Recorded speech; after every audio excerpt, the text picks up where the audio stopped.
Welcome to Less Than Three. Where less than three guys Kyle, and Graham talk about less than three shows we've seen in less than 3 weeks. in less than 3 minutes. So Okay. let's get to it. Okay, first up, a little night music. At Emmanuel Music. So first off, I want to say this is such an exciting departure from sort of the traditional rep that Emmanuel has done over the years. Love that they stay rooted in Bach, but this is such an exciting new direction. And the concert staging was absolutely incredible to see everybody off book, doing some movement among the orchestra. It was just so well done and really in service to the story. There's so many bad concert staging productions out there that are fraught with peril. Most of them.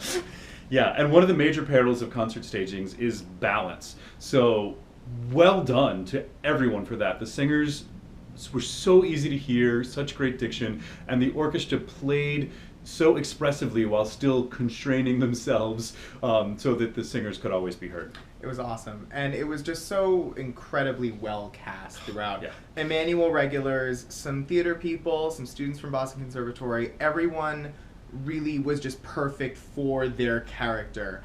And a special shout out to Krista Rivers' fur and cowboy hat.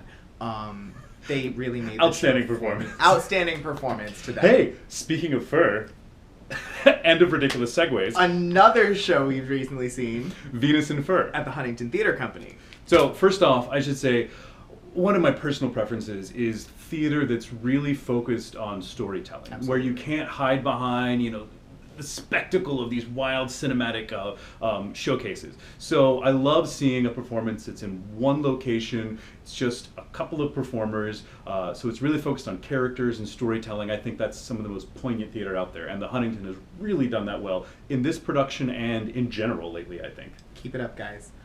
This show definitely came into town with sort of a big shoes to fill. It had a lot of buzz from the Broadway production, Tony Awards, things like that, and I really thought that it stood up to a lot of the expectations that people had for it.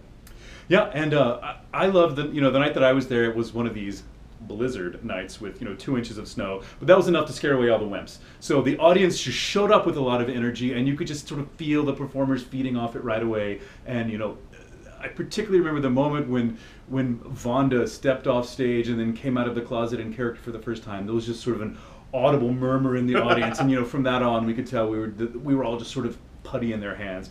Really great night. And kudos to the sound crew and the lighting crew for the Thunderstorm, which was basically its own character in this play. It was absolutely fantastic. Yeah, well, Kyle, I think we managed to keep that under 3 minutes. That's amazing. It's officially the shortest conversation we've ever had. Ever with anybody. Bye, guys.